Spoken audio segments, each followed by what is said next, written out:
This is another Fisherman's Tale, the follow-up to 2019's Fisherman's Tale, one of my favorite VR puzzlers of all time, thanks to its unique use of scale while manipulating the world around you. This releases May 11, 2023 for the PSVR 2, Quest 2, and PCVR headsets for roughly $30 US, and for this review, we checked out the PSVR 2 version of the game. I absolutely love the first game, and thus the bar is high coming into this review, so let's see if Interspace VR delivers a bigger, better sequel, or something else entirely.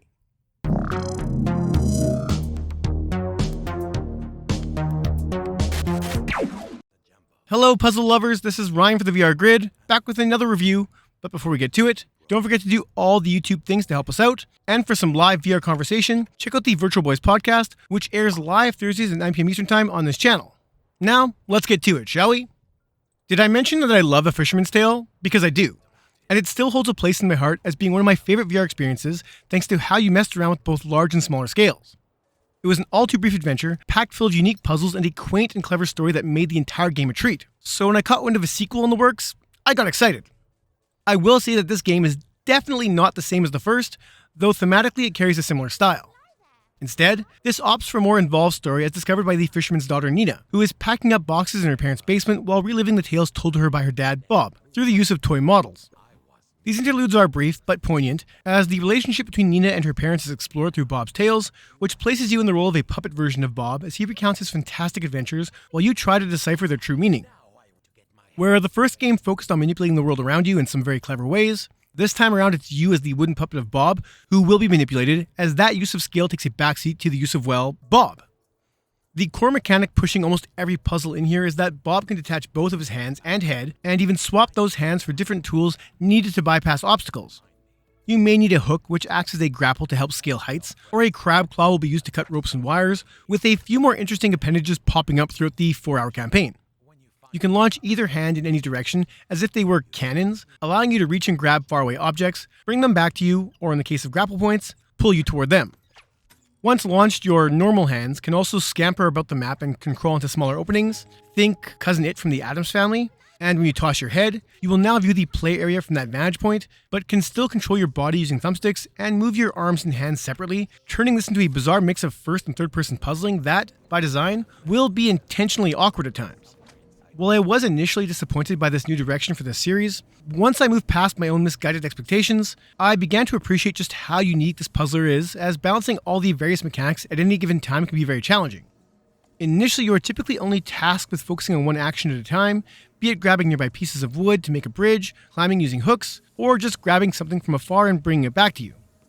Where things get substantially more interesting is when you need to chain your abilities together, like when you need to grab a gear buried within a complex machine.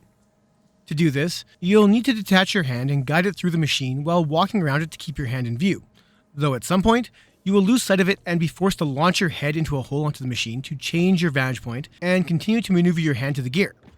Using my head and hands in this manner was a breath of fresh air when it comes to VR puzzlers, and while these core mechanics will repeat throughout most of the game, the puzzle designs almost always feel fresh thanks to the different areas you find yourself in, including underwater levels where you and your appendages can swim around freely, or during a surreal dream sequence where that creative use of scale comes back into play. In fact, I would say this is easily one of the most unique puzzlers I've ever played, as its blending of first and third person controls offer up new ways to tackle traditional VR puzzle elements. Controlling your hands, or even your body, while your head is detached is nothing short of obtuse, but it oddly feels like I think it should. So while I did struggle during some of the more complicated sections, it never felt unfair, and was fun. I did struggle with the crane puzzles, where said crane is mapped to the movements of my arm, and I found it very challenging to move the crane close to me or make more precise movements, but even with this issue, these puzzles never held me up for too long, and only show up a couple of times during the campaign. Each of the 5 main stages is broken up into a few parts, and should you decide to quit before that part is completed, you have no choice but to start over from the beginning of that part, a mistake I made once, though what took me 20 minutes or so the first time only took me about 5 the second, so not too much progress is lost. There are also a variety of comfort options covering the typical VR basics, as well as a verbal hint system which can be toggled, which basically has Bob telling you what to look out for should you be taking too long in an area, and I'm sure some will appreciate that extra help, but for the most fun, I say turn it off. If you're familiar with the first game, then this sequel will be visually no surprise, and while the stages and overall game design are much larger, it still matches the look of A Fisherman's Tale. Each of the stages is cartoonish looking with a pastel color design that makes this a very friendly and vibrant game.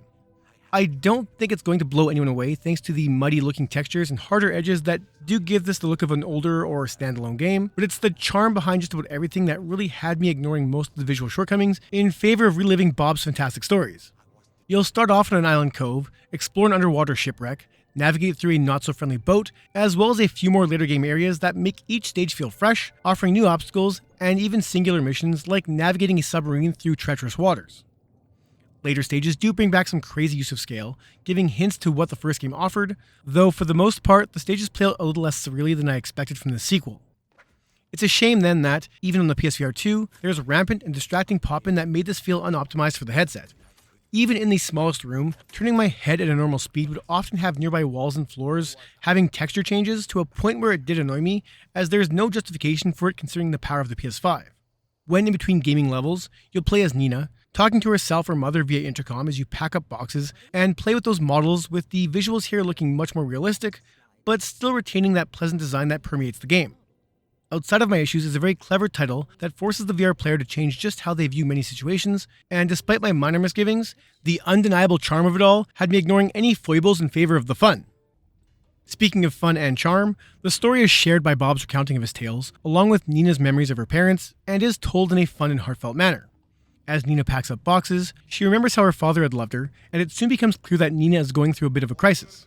The story doesn't get too heavy, and when the pieces of the puzzle start to take form, I appreciated how it all played out.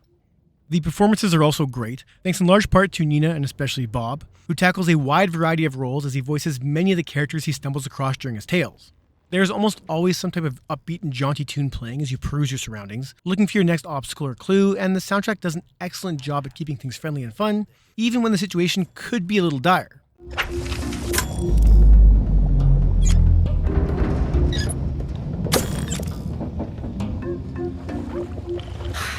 If I could only stand on my own 2 feet.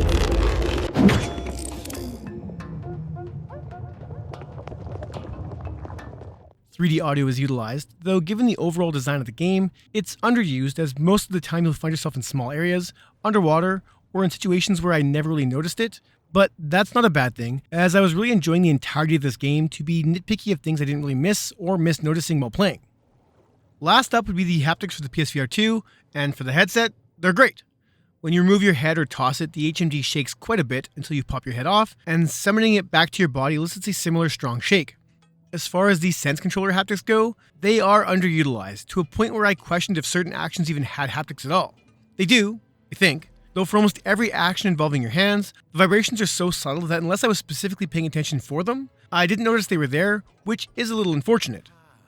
I'm not gonna lie, it took me a minute to fully appreciate this sequel, as it does tackle puzzles in a much different fashion than the first game, and given my love for that title, I expected the developers to build upon that foundation. Instead, they changed the core game mechanic to offer an experience unlike any other, and once I realized just how fun it was to guide my limbs through mini mazes, toss my head through windows for a new perspective, and use all my new tools to bypass some ridiculous puzzles, I had a ton of fun figuring things out. In fact, my appreciation of this grew so much that I can't wait to see what the developers do next in this series, as they have proven that VR can do things that flat games just can't. I highly recommend this to anyone who enjoys casual puzzles, and if you haven't played the first game, don't worry about it, as each tale is its own contained adventure and can be played without ruining the other. I'm going to give another Fisherman's Tale an 8.5 out of 10. I haven't played anything quite like this, and that's a good thing. If you enjoyed this review, don't forget to hit that like button, and that's it for this one. Thank you so much for watching.